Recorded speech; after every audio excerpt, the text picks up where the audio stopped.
Hello বন্ধুরা, welcome back to my channel again. তো আজকে আবার একটা নতুন ব্লগ নিয়ে চলে এসেছি।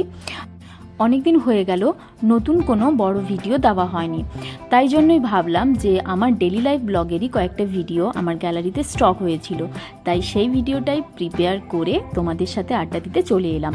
তো আজকে আমি আমার সারা দিনে কি করেছি সেটাই তোমাদের সাথে শেয়ার করব।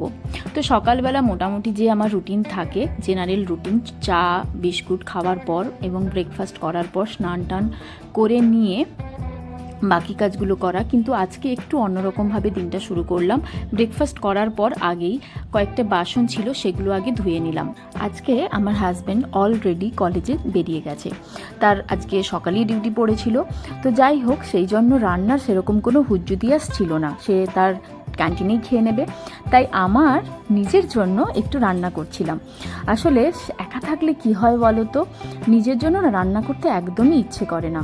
বিশেষ করে সবাই থাকলে ভালো ভালো রান্না করে সবাইকে পাত পেড়ে খাওয়াতে খুব ইচ্ছে করে, কিন্তু একা থাকলে ওই যে বলে নিজের জন্য কিছুই করতে মন যায় না, মনের ওপরেই সব কিছু। তাই আমিও আজকে শুধু আলু ভাতে ভাত সেদ্ধই করে নিলাম, আর কিছু সবজি ছিল সেগুলো ভেজে নিলাম। আর তার সাথে যেহেতু এখনও আমার ব্রেকফাস্ট করার পর চা খাওয়া হয়নি, তাই একটু চা করে নিয়েছিলাম নিজের মতো, আর দুধটাও গরম করে নিলাম। এই মুহূর্তে একটা কথা খুব মনে পড়ছে, তোমাদের সাথে শেয়ার করেই ফেলি।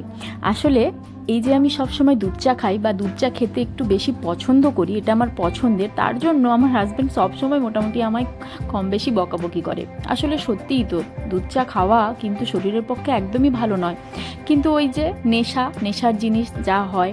তো যাই হোক, আমি মোটামুটি যখনই দুধ কিনে আনি বা সেটাকে গরম করার পর, পুরো দুধটা তো আর একসাথে শেষ হয় না, তো যখন ও অফিস থেকে এসে যখন দেখে যে দুধটা রয়েছে, মানে প্রায় 500 দুধ আনলে ধরো 250 বা 300 মতো দুধ রয়েই যায়, তো দেখে মোটামুটি বুঝতেই পারে যে আজ মোটামুটি আমি চাটা খেয়েছি।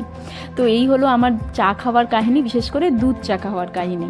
তো তোমাদের মানে তোমরা বাড়িতে কে কীরকমভাবে দুধ চা খাও বা লিকার চা খাও সেটা অবশ্যই জানিও, পছন্দ করো কে কেমন, এবং তার স্টোরিটা কি সেটাও অবশ্যই শেয়ার করো কমেন্ট বক্সে।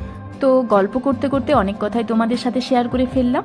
তো যাই হোক, আমার কথা বলতে বলতে স্নানটাও হয়ে গেল, এবং স্নান করার পর আফটার বাথ যে সমস্ত ক্রিম বা যে সমস্ত কেয়ারগুলো আমি করে থাকি সেগুলোই আমি করছিলাম। প্রথমে জাস্ট ময়শ্চারাইজারটা নিয়ে নেওয়ার পর, তারপর যেটা ম্যান্ডেটরি থাকে সিঁদুর পরা, টিপ পরা, তো সেটা কমপ্লিট করার পর জাস্ট দেখো হয়ে গেছে। এবং এরপর আমি আমার ঠোঁটটাকে একটু হাইড্রেট করে নেব।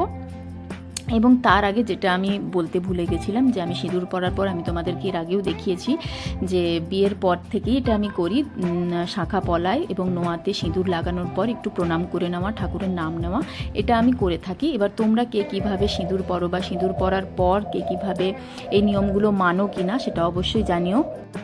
যাই হোক, ঠোঁটে লিপ বাম নেওয়ার পর এরপর আমি যেটা করে নেব পুজো। এটা হলো আমার দিন শুরুর বা মানে আমার প্রতিদিনের খুব ম্যান্ডেটরি একটা কাজ, যেটা না করলে বলতে পারো আমার মন একদম শান্তি হয় না।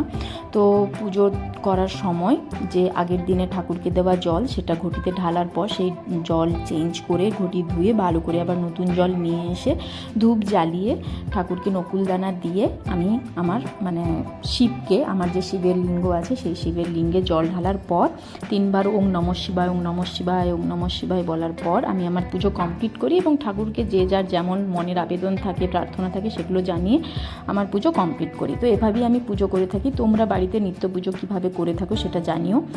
আর যাই হোক, আজকের আমার সারাদিনের এই ব্লগটা আমি তোমাদের সাথে শেয়ার করলাম, আড্ডা দিলাম তোমাদের সাথে। আমার খুব ভালো লাগে ভিডিও বানাতে, নিজের কথাগুলো তোমাদের সাথে শেয়ার করতে।